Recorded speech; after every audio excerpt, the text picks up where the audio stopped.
చాలామంది యూత్‌లో ఉన్న క్వెషన్ ఒకటి ఈరోజు నేను మిమ్మల్ని అడుగుతా. అందరూ చాలా వరకు ఈ రోజుల్లో పెళ్ళంటే భయపడిపోతున్నారు. అసలు పెళ్లి అవసరమా అనేది చాలామంది డౌట్. దానికి ఈరోజు మీరు ఆన్సర్ చెప్పండి. పెళ్ళి చాలా ఎసెన్షియల్ రూప. బేసిక్గా పిల్లలు అంటే వాళ్ళ ఫ్రెండ్స్ దగ్గర బ్రోకెన్ మ్యారేజ్ రిలేషన్షిప్స్ చూసి పెళ్ళంటే భయపడతారు. But it's very beautiful journey and but దానికి కావాల్సిన ఎఫర్ట్స్ అవసరం ఉన్నా కూడా it's beautiful. Marriage is beautiful బేసిక్గా.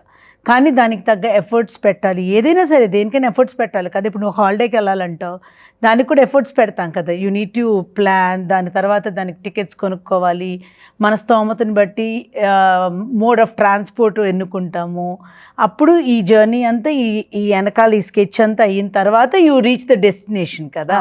అలాగే మ్యారేజ్ కూడా ఏంటంటే it needs planning. You need to identify your requirements. So దీన్ని కూడా ఒక ప్రాపర్ ప్లానింగ్ ప్రకారం తీసుకుని వెళ్తే it's a very beautiful journey. It's a పర్మనెంట్గా ఒక రిలేషన్షిప్లోకి వచ్చిన తర్వాత అప్స్ అండ్ డౌన్స్ ఉంటాయి. You need to travel with time, you need to travel with life. So దానిలో ఉండే గుడ్ బ్యాడ్ని కూడా ఈక్వల్గా మనం తీసుకుని దాన్ని హ్యాండిల్ చేయగలగాలి. సో ఇంకొక జనరేషన్ బిల్డ్ అవ్వాలి ఈ మ్యారేజ్ మీద. సో మచ్ పెద్దవాళ్ళు చెప్పారు అంటే దానికి ఒక అర్థం ఉంటుంది. అండ్ మనకి ఇప్పుడు వరకు సపోర్ట్గా ఉన్న పేరెంట్స్ నుంచి మనం ఒక సపోర్ట్ సిస్టమ్ బిల్డ్ చేసుకుంటాం త్రూ మ్యారేజ్. సో మనం ఇంకొక రేపొద్దున్నే వచ్చే జనరేషన్కి మనం సపోర్ట్ సిస్టమ్ అవుతాం. సో దట్స్ హౌ ఒక ఫ్యామిలీ నెక్స్ట్ జనరేషన్స్ కానీ సొసైటీని కానీ హెల్తీగా బిల్డ్ చేయడానికి marriage is very very essential. దీనిలో భయపడటానికి ఏమీ లేదు. ఒక కొత్త రిలేషన్షిప్లోకి ఎంటర్ అవుతున్నాం. లైక్ అమ్మమ్మ, తాతయ్య, నాయనమ్మ, బ్రదర్, సిస్టర్, పేరెంట్ ఎలాగో హస్బెండ్ వైఫ్ అనే ఒక కొత్త రిలేషన్షిప్లోకి ఎంటర్ అయ్యి అవన్నీ ఏంటంటే గాడ్ గివెన్ గిఫ్ట్స్. అయితే ఇది కూడా God given gift, but you got a choice to decide this, right?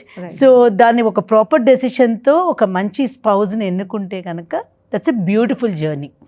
So marriage is very essential Rupa. కానీ కొన్ని జాగ్రత్తలు తీసుకొని చేసుకుంటే ప్రతి రిలేషన్షిప్ అమ్మతో ఎట్ట పడితే అట్ట మాట్లాడలేం, నాయనమ్మకు మర్యాద ఇవ్వకుండా మాట్లాడలేం, సిబ్లింగ్తో ఫైట్ చేసినా యు గో బ్యాక్ ఆల్వేస్. కొట్టుకుంటాం, తిట్టుకుంటాం, బట్ సిబ్లింగే కదా. రేపు పెళ్ళైనా అంతే, అక్కడ ఉంటాయి, ఇక్కడ ఉన్నాయి, అక్కడ ఉంటాయి. కాకపోతే నేను ఇందాక చెప్పినట్టు God has given this without our choice. ఇది మన చాయిస్తో మనం తెచ్చుకునే కొత్త రిలేషన్షిప్, అంతే డిఫరెన్స్ తప్ప ఇట్స్ ఆల్ ద సేమ్. అక్కడ డీల్ చేసినా ఇక్కడ డీల్ చేస్తాం. So it's a new relationship. దీనికి ఆన్సర్ చెప్తూనే చాలా టిప్స్ కూడా చెప్పేశారు, చాలా సలహాలు ఇచ్చారు, దీంట్లోనే వార్న్ చేశారు ఇలా ఉండాలి అని. చాలా బ్యూటిఫుల్గా ప్రెజెంట్ చేశారు. Thank you so much.